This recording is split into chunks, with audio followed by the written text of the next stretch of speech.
जैसा कि आपने ये पढ़ लिया होगा द केरला स्टोरीज। ये इसलिए बर्निंग इश्यू है वर्तमान में क्योंकि ये एक फिल्म है और ये जो मूवी है ये रियलिटी बेस्ड है। केरला में जो गवर्नमेंट, पता आपको, वहां के जो चीफ मिनिस्टर रहे हैं वर्किंग टाइम में, ऐसा नहीं कि चीफ मिनिस्टर पद से हट गए उसके बाद उन्होंने बोला है।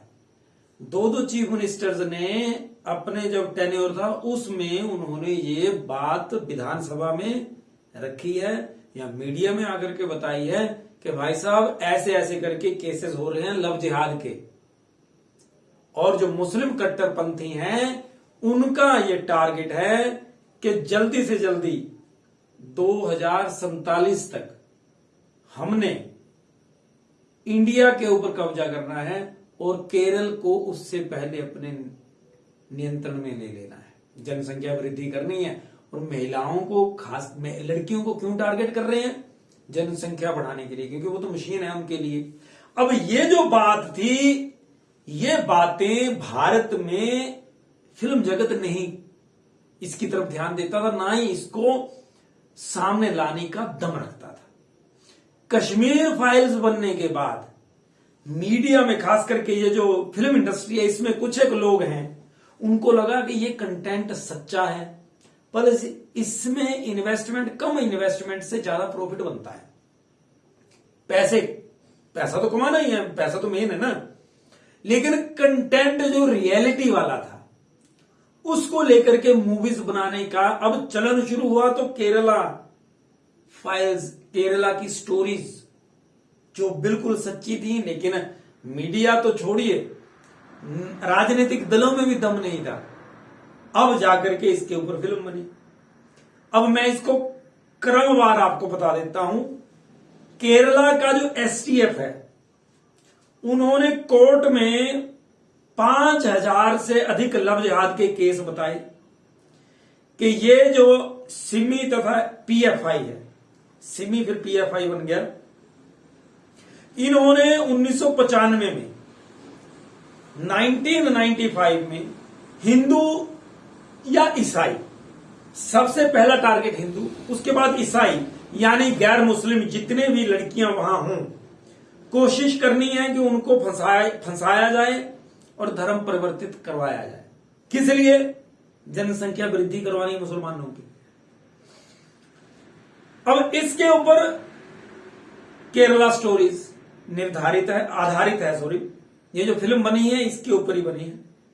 उन्होंने अब यहां पे 2010 में कम्युनिस्ट पार्टी के नेता वीबी अच्युतानंदन, मार्क्सिस्ट नेता हैं सीपीआईएम के, हां उस समय के मुख्यमंत्री थे, इन्होंने बताया कि मुस्लिम कट्टरपंथियों ने 20 वर्ष का टारगेट रखा हुआ है 2010 में, 20 वर्ष यानी 2030 तक का टारगेट है कि केरल को मुस्लिम बहुल इलाका बनाना है। अब इसके लिए जो पीएफआई है इन्होंने अलग अलग विंग्स बनाए हैं, जैसे महिलाओं का अलग विंग होगा, बच्चों का अलग, छात्रों के लिए अलग, इमाम जो होते हैं मस्जिदों के उनके लिए अलग, वकील, डॉक्टर, पत्रकार। वकील से याद आया, आपने सुना होगा श्रीलंका में एक भाई साहब वकील हैं, मुसलमान वकील थे, उन्होंने क्या करा कि वो जो जितने स्थानीय गैर मुस्लिम महिलाएं, बच्चा, क्योंकि वो जो गायनोकोलॉजिस्ट थे तो वो अगर वो डॉक्टर के पास चेकअप करवाने जाती थी उनके पास, तो वो डॉक्टर क्या करते थे, उनकी बच्चेदानी निकाल देते थे या बच्चा गिरा देते थे। अब जाकर के पिछले साल पकड़ा गया वो। तो ये भारत में नहीं है टारगेट, ये थ्रू आउट वर्ल्ड है, लेकिन सामने नहीं आया। जो केरला स्टोरीज फिल्म है ये 32,000 गैर मुस्लिम महिलाओं की कहानी है। 32,000 महिलाओं की कहानी है। 2015 में 4719 हिंदू महिलाएं और 1074 ईसाई महिलाएं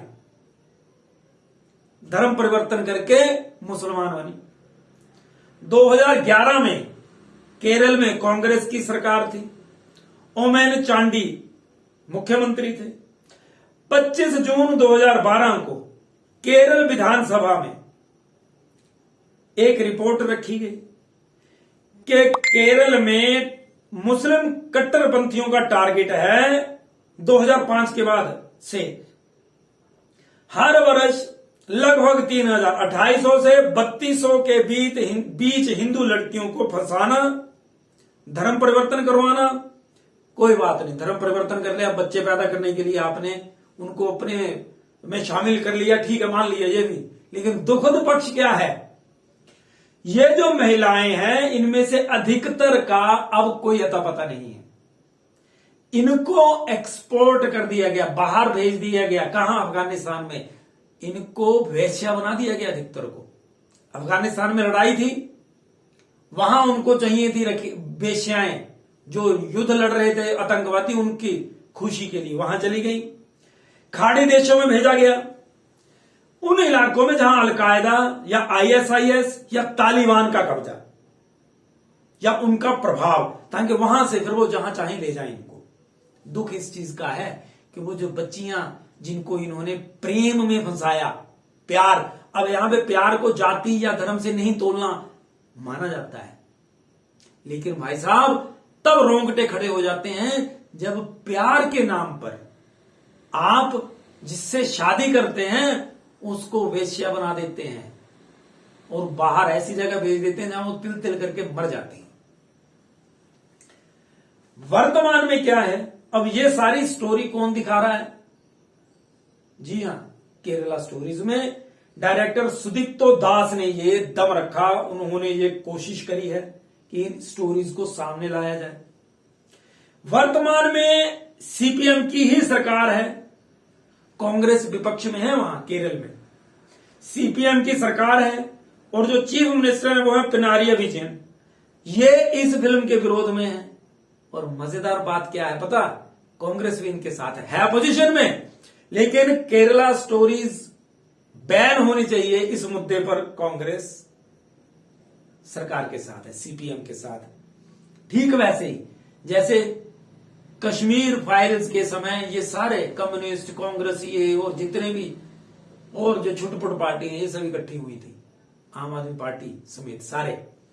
अब ये क्या है, कश्मीर फाइल्स के बारे में ये बोलते हैं तो कश्मीर भाई साहब हम छोटे छोटे थे जब से हमने सुनना शुरू करा था, गाड़ियों से निकाल करके हिंदुओं को मारा, पंडितों को वहां खींच खींच करके मारा, अलग करके मारा। वर्तमान में भी तो हो रहा है, वर्तमान में भी वही हो रहा है, लेकिन कांग्रेस सबसे बड़ी दुश्मन पार्टी बन गई हिंदुओं की, सच्चाई सामने नहीं आने देने के कारण। और इनको ये खामियाजा भुगतना पड़ेगा आने वाले दिनों में, ऐसा मुझे लगता है। ये वोट लेंगे, समर्थन लेंगे मुसलमानों का, तो सच सामने नहीं आने देंगे हिंदुओं का। दिक्कत यहां पे है, ठीक है ना। अब हुआ क्या कि सुदीप्तो दास साहब ने 2018 में भी एक फिल्म बनाई थी, love melancholy of God's own country. इस पे भी केरल में बैन था, बाइकाट हुआ, बहिष्कार का सामना करना पड़ा था इस फिल्म को। लव जिहाद के ऊपर बनी हुई थी। अब सुदीप्तो दास ने एक बार फिर से, डायरेक्टर है, इन्होंने फिर से कोशिश की है और आपको सभी हिंदुओं को खास करके, यहां पर मैं पर्टिकुलरली बोलूंगा, कारण क्या है, सभी मुसलमान बुरे नहीं होते, ये एक सच है। एपीजे अब्दुल कलाम का हम सम्मान करते हैं, उनकी हम तस्वीरें अपने अपने घरों में लगाते हैं। तारिक फतेह साहब, उनके जैसा कौन होगा, लेकिन जो लोग प्यार को हथियार बना देते हैं उनके बारे में मैं कह रहा हूं। जितने भी भारत की जनता है सबको ये फिल्म देखनी चाहिए, खास करके अपनी लड़कियों को जो बड़ी हो रही हैं उनको दिखानी चाहिए। जो सच है वो पता होना चाहिए, क्योंकि अगर बिल्ली कबूतर के ऊपर अटैक करती हो, आक्रमण करती हो और कबूतर आंखें बंद कर लेता है, इसका यह अर्थ थोड़ी कि कबूतर उसको मारेगा नहीं, बिल्ली उसको मारेगी नहीं कबूतर को, कबूतर बच गया, क्यों, उसने आंखें बंद कर ली ना। हमने भी अगर आंखें बंद कर ली, अपनी बच्चियों के साथ ये डिस्कशन नहीं करा, तो कोई पता थोड़ी चलता है कौन कहां किसका शिकार कर ले। तो दम रखिएगा, याद रखिएगा, ये फिल्म स्वयं देखनी है, बच्चियों को दिखानी है जो बड़ी हो रही हैं बच्चियां, ताकि उनको यथार्थ पता चल जाए। पता चलना चाहिए कि कैसे मुस्लिम परिवारों के बच्चे हिंदू नाम रखते हैं और जाल में फंसाते हैं, फिर उसके बाद या कत्ल कर देते हैं। आपने देखा होगा, फ्रिज में रखा, बक्से में रखा, या फिर उनको दूसरे विदेशों में भेज देते हैं, वैश्या बना देते हैं, कठपुतली बन जाती हैं वो। ध्यान रखिएगा, ये सच है और ये सच आना चाहिए। ये लड़कियां बेचारी जो केरल की थी, जो आतंकवादी भी बनी, ISIS ने इनका प्रयोग किया, इनको उग्रवादी बनाया। ये सच्चाई है और इस सच्चाई के लिए हम सबको सामने आना होगा। सुदीप्तो दास का बहुत बहुत शुक्रिया है जिन्होंने ये हिम्मत